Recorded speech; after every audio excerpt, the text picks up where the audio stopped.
Hello and welcome to Capital Ideas Live. I'm Mark Bunting, the publisher of Capital Ideas Media. We have a special guest today. He is the co-founder, chair, and CEO of Northern Vertex Mining. It's Kenneth Perry. Before we introduce him, let's show you a little bio here. This guy has an extensive background. Co-founder, chair, CEO of Northern Vertex, as I mentioned. He also recently helped the company raise about $100 million in terms of commitments from Sprott Lending. He's also the co-founder and chairman of Kootenay Silver and the chairman of Touchstone Capital. And how about this? He played in the NHL for a while, had a lengthy career, played for the Canadian national team. Maybe we'll have a little time to talk about that towards the end of the show. But here he is, Ken Berry. Good to see you, sir. Thank you very much, Mark, for having me on. So let's dive right into this. Your company has the Moss Mine, gold and silver in Arizona. You've reactivated this. You started the project in 2011, and as you know, about 1 in every 100 junior ever gets to production. So you've done that, you're there. So what is it about the Moss Mine that makes it such high quality? Well, Mark, I think the most important thing about the Moss Mine is that it's a heap leach, open pit, and a low-cost producer. So this is something that we've been looking at and looking for years, and we were able to get ourselves involved with the Moss property back in 2011 and have been developing it ever since then, raised close to $100 million US for the property and development, and we're now producing gold. One thing that you did that is interesting is that you de-risked the mine and attracted capital by testing it. So what was the thinking behind that? Well, initially, from 2011 to 15, as many would remember, the market was very challenging for raising capital. So we went about funding this project based on moving it towards production, and in order to remove some of the risk and de-risk this project, when others had failed in taking properties to production, we decided to do a pilot plant or a test mining facility. And we went through, we loaded about 120,000 tons on a heap. We processed that, we produced 4,000 ounces of gold, 20,000 ounces of silver. We were able to gather that data and then input it into a feasibility study, which gave us positive results. And that was much more, I guess, attractive for the financiers to come in and see a test mining facility that actually worked, as opposed to just taking results in a laboratory and moving to the field with those. Let's talk some numbers here with Northern Vertex, because they're impressive, especially when you look at the internal rate of return, 63%, that's after tax, and all-in sustaining costs of $603. So where does that rank among your peers? Well, in terms of a mining project, $600 to $700 is a very low all-in sustaining cost. So we would be at the lower quartile for that. In terms of an internal rate of return being 60% plus, again, we're at the top of the heap there. And so these are very favorable numbers that we've been able to develop this project on. And are there any other numbers that stand out that people need to know about in terms of the capital structure or anything else with the company? Well, I think the key points are we've got strong financial backing. We had initially Sprott come forward with a $20 million facility. And that was a big stamp of approval for our shareholders and company. And then we had Greenstone Resources, and they're based out of the UK. They represent US funds, and they have invested up to $26 million in the company. So there's a strong support level behind our shareholder base. So Greenstone Capital owns 30%. What is it, do you think, that it saw? Was it the economics? Was it the management team? What do you think compelled them to get in at that amount? Well, I think the Moss numbers are so strong that was the initial sort of draw to the company was, okay, this can be a project that will throw off good cash flow, and it's also a platform for growth. So along with Sprott, Greenstone, and others, they're looking to invest in companies that have an opportunity to grow and expand their resource base, expand production. So we're a good platform for that growth strategy. You mentioned Sprott. That's a well-known name to Canadian investors. Eric Sprott is not known for being a dumb guy. So, as you say, it's a $100 million commitment. In those conversations, what compelled him? What interested him about the mine? Same reasons?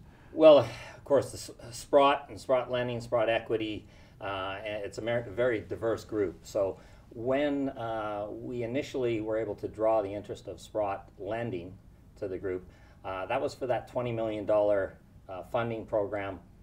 Subsequent to that, they have also proposed up to an additional $100 million for looking at other projects and developing other projects. So that is a funding that is there waiting to be drawn on, and that combined with our strong equity shareholders, and in addition to Greenstone, we've also got a strong European base and founders in the company that are willing to back this growth.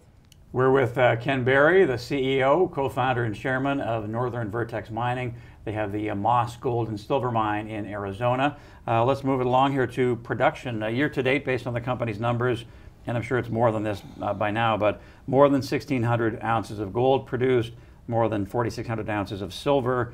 And am I right in saying you've yet to make your first sale, right? Or no, we've been selling gold on a weekly basis for the last few months. All right. What happens is you go through your construction process. To give you an example, in the last 18 months, we started our construction. That took just over a year, and then we started to transition into that commissioning period.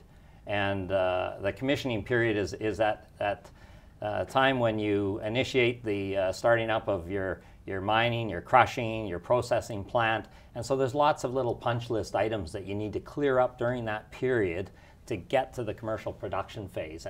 And so that commercial production phase is just ahead of us now. It's a milestone that will be significant for the company. But during this commissioning period, as an example, in May we produced about 1,275 ounces.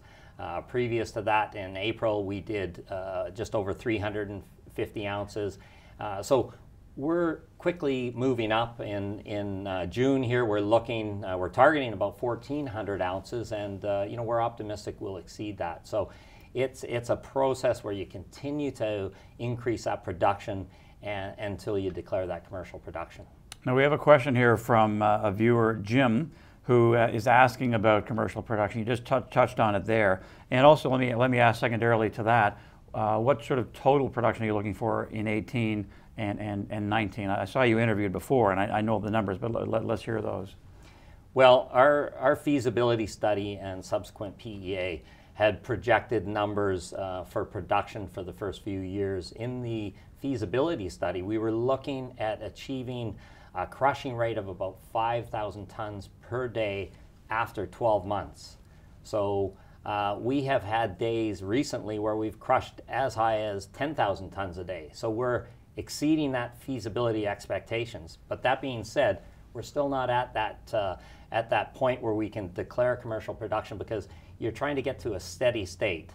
The way it is currently now, as we're checking off these punch list items, we're having days where we crush 1,000 tons, and then we'll have a 10,000 ton day. And it's whipsawing back and forth and gradually getting to that steady state. So commercial production will be sometime, I would expect, before September.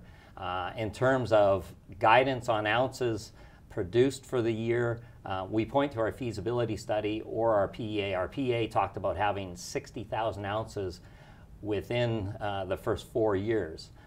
And again, that was climbing up at this production rate of 2,500 tons a day for 6 months. From 6 months to 12 months, 3,500 tons a day, and then 5,000 tons a day crushing after 12 months. And we had last week where we had 2 days of 10,000 ton days. So, we are exceeding those expectations of the feasibility study.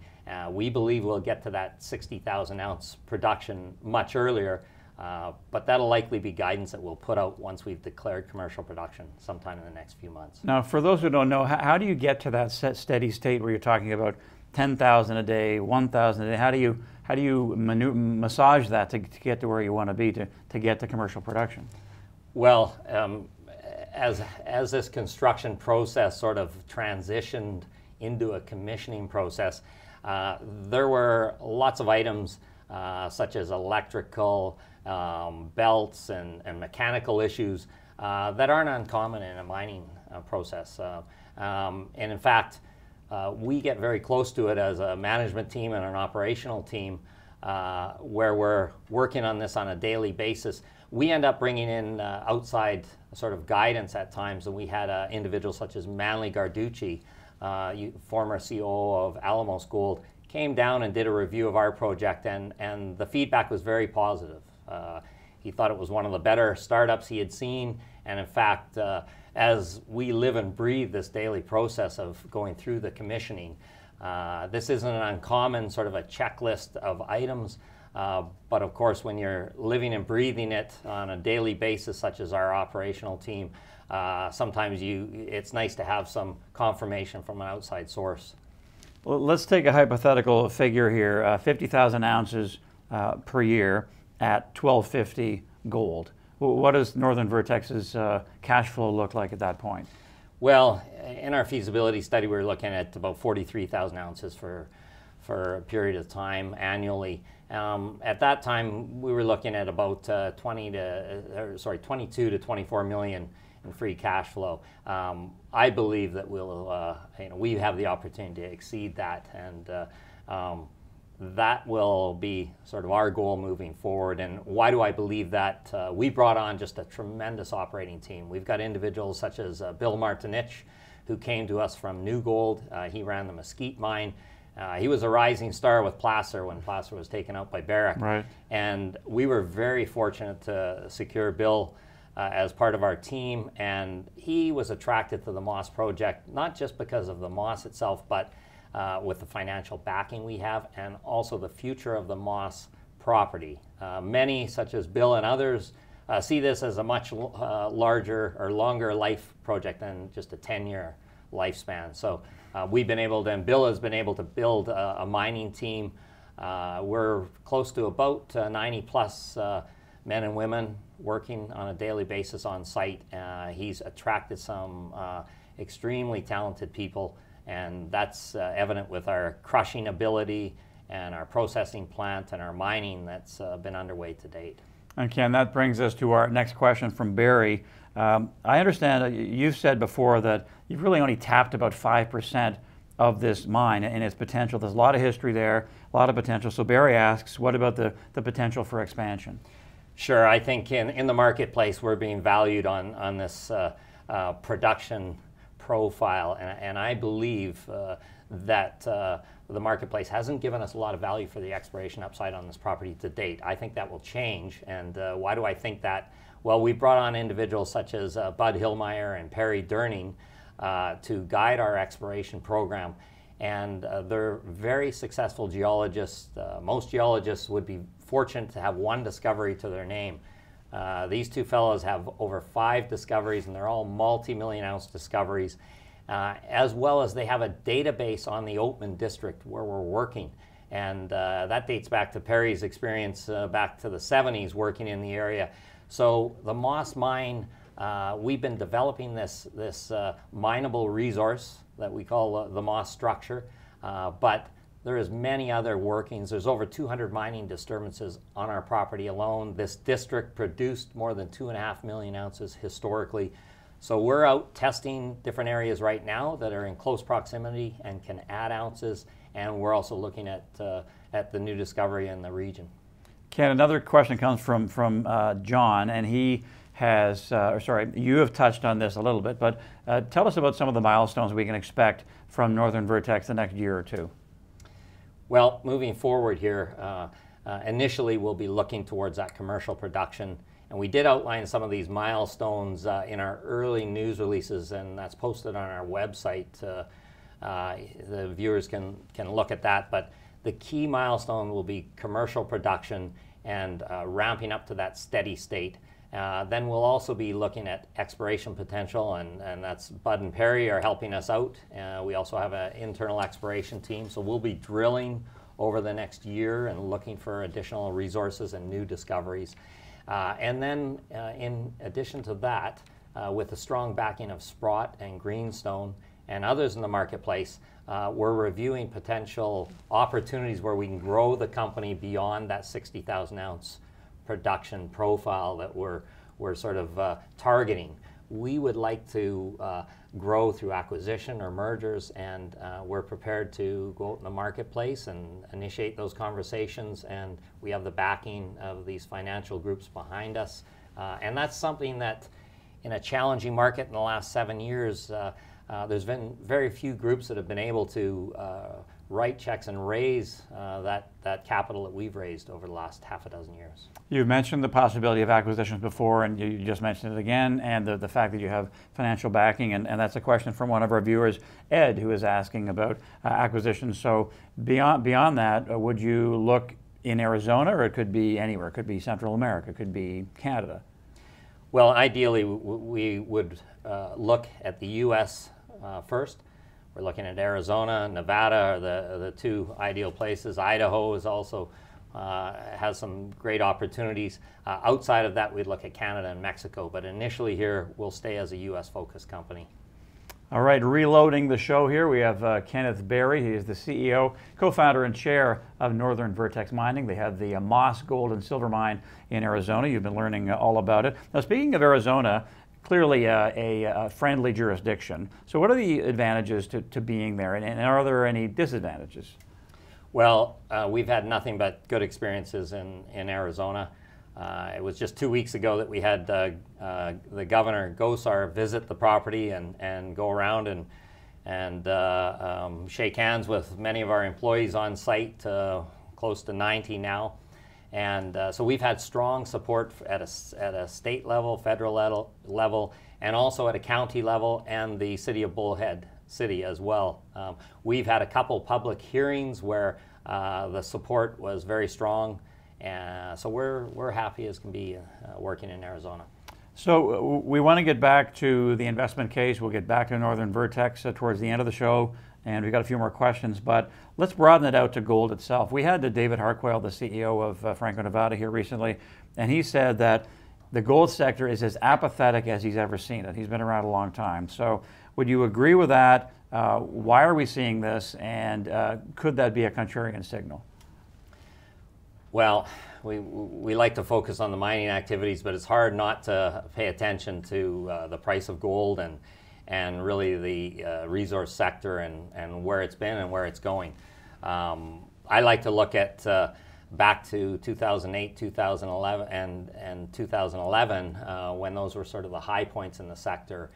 Since that time, there's been a major pullback, and we saw a little bit of an upturn in 2016. But I don't believe we've seen this sector come back as strong as it will, and it's just a matter of time, and it's difficult to know exactly whether that'll be the next few months or whether it'll be longer. But I'm confident the sector is going to come back very strong. The mining resource sector is a cyclical sector, and dating back to the 1930s, there's been about 7 pullbacks, and generally from the highs to the low where they settle out at before returning and making the positive move, they usually pull back somewhere between about 65 and 85%. And this current market that we've been in, bear market, it's pulled back to that 85%. So we're due for a correction. Right, and we're going to look at a board now, which comes from your investor presentation. And speaking to that, we're going to hold this up because it can be a little busy with the lines. But if you look at the brown line there, the longest line over on the right-hand side, that's 1996 to 2000. So that's about a 1,200-day correction before it started higher once again. And then in 2000, we'll take a look at another board, but we'll leave it on this one. So then the red line is 2011 to 2016. We remember the run up to nearly 2000 in 2011. So that's where the red line is. So historically, that should imply, and you're sort of suggesting this, that it could be close, maybe, what, 100 days away from some kind of a turnaround if we're based on history?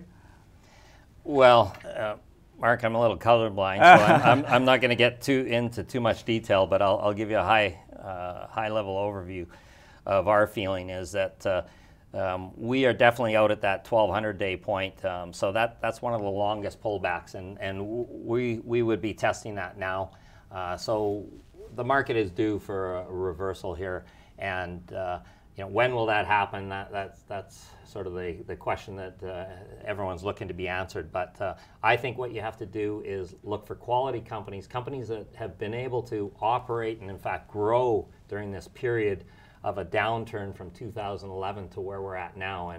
And as mentioned earlier, we're a company that's gone from a historic resource to drilling over 470 drill holes, producing a feasibility study, doing a test mining facility, raising over 100 million Canadian, and developing a project, taking it into production when very few others have been able to do that in the last 5 or 6 years. So I think if you're looking to get into this sector, you want to be backing groups that have proven themselves and have the staying power. And during this, I'll call it a fallow period from 2011, I understand that your stock, your company has outperformed. You're sort of in the top percentile, even though hasn't been that great an environment. Well, we have performed at times well. I think like a lot of other mining companies, we feel we're undervalued. Give you an example of where our share price has gone over the last 5 years. We've had a high of $1.60. We've had a low of 10 cents at the depths of the market. Our majority of funding has been raised between 52 cents and 80 cents. We've done over 23 million in financings at $1.15 to $1.25. During the last year, we've had a high of approximately 75 cents and a low of about 40 cents. And we're at that sort of period again where it's testing the confidence, but this is the opportunity. If you're a contrarian and you believe that the resource sector is cyclical, there's no better time to get involved than now. And the stock was at 160 in 2016? Am I right, or no? No, that was further back. That would have been in 2013 or 14. Okay. It's had a high in the last year of about 75. All right, we're just looking at a one-year chart here. Now, let's flip that previous board that we saw on its head, and we'll look at the historic recoveries of gold. Now, I believe the red line here we're going to see is the recovery since 2016. And that brings us to a question from Mary, actually. Canaccord in 2015 said that gold was now in a bull market, but it's only up 28% since then. Historically, recoveries see gold up about 100% or more. So here's this chart. So the red line on the left here is since January 2016. Not much to write home about. And then, and again, you say you're a bit colorblind, but the brown line, the longest line up to the right there, is from 2000 and 2007. So the previous chart that we saw showed that 1,200-day down period, basically.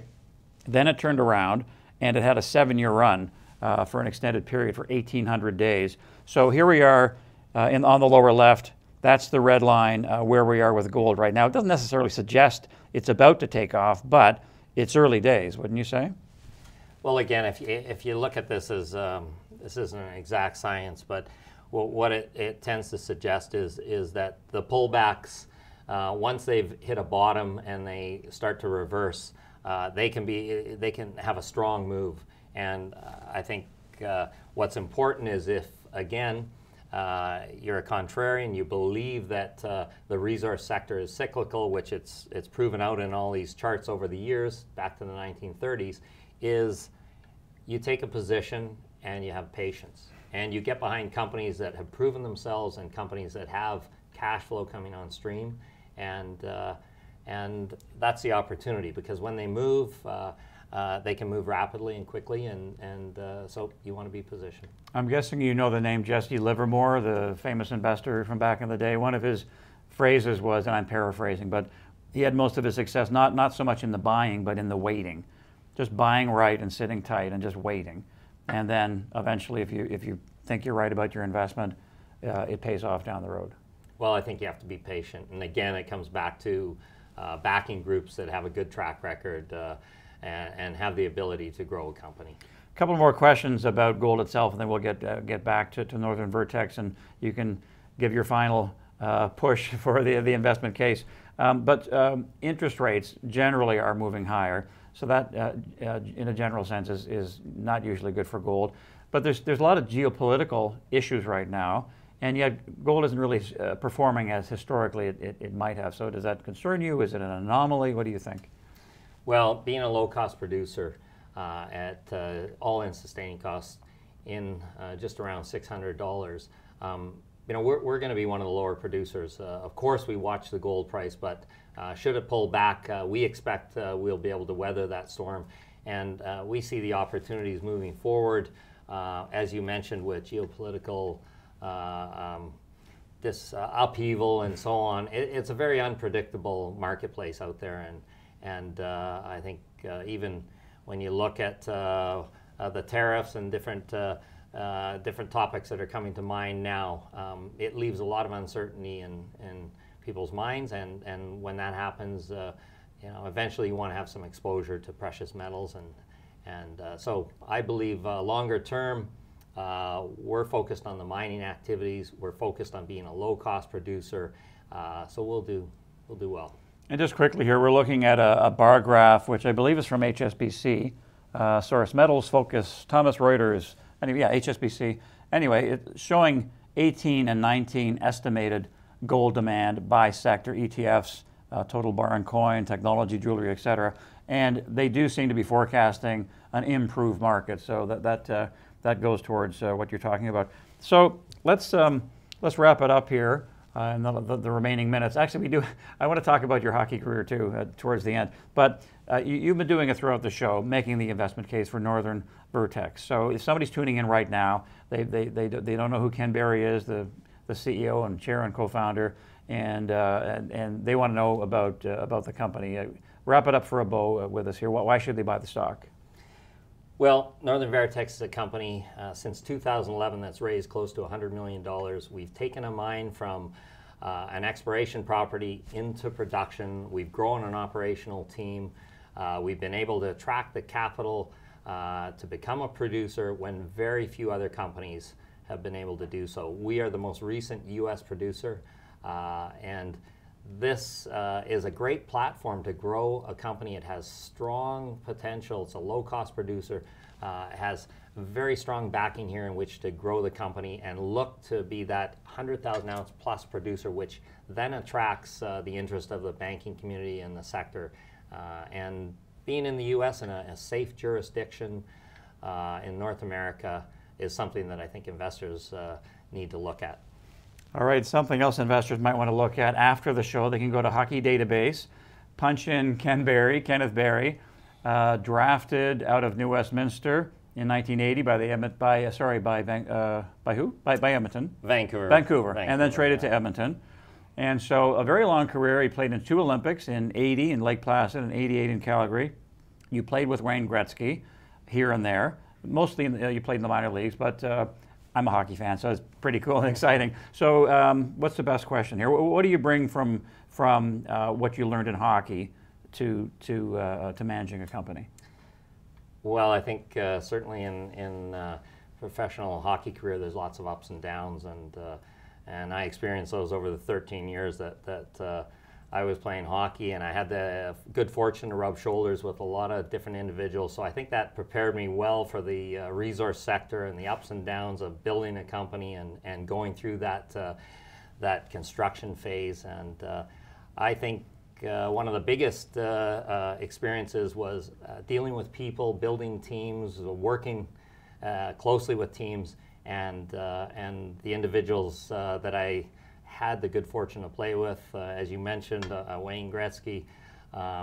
When you sit next to somebody like that and they're in a game where they're about to reach that 50 goal mark in 39 games, and he turns over and says, I think I can do it tonight. And it just shows that you don't put any limits on yourself, and I think anything's possible, and we've shown that with Northern Vertex. We've taken an exploration company into production. We built a team of 90 individuals and raised more than $100 million for this company. So we're well positioned to grow this company into a major, or at least a mid-sized producer with that 150,000 ounce plus profile. Great stuff. And you were in uniform that night, the 50 and 39? I was sitting next to him between periods when he made that comment. Wow, is that right? And that just stuck with me. That look, he had no limits, and his career certainly showed that. Great stuff, Ken. Thanks for coming in. Thanks, Mark. Really appreciate it. Kenneth Berry, the founder, co-founder, chairman, and CEO of Northern Vertex Mining. Lots of great insight and information there. Thanks for joining us on this Capital Ideas live stream. We're going to be doing a lot more of these, so stay tuned and keep watching, and we'll let you know what's coming up. See you next time.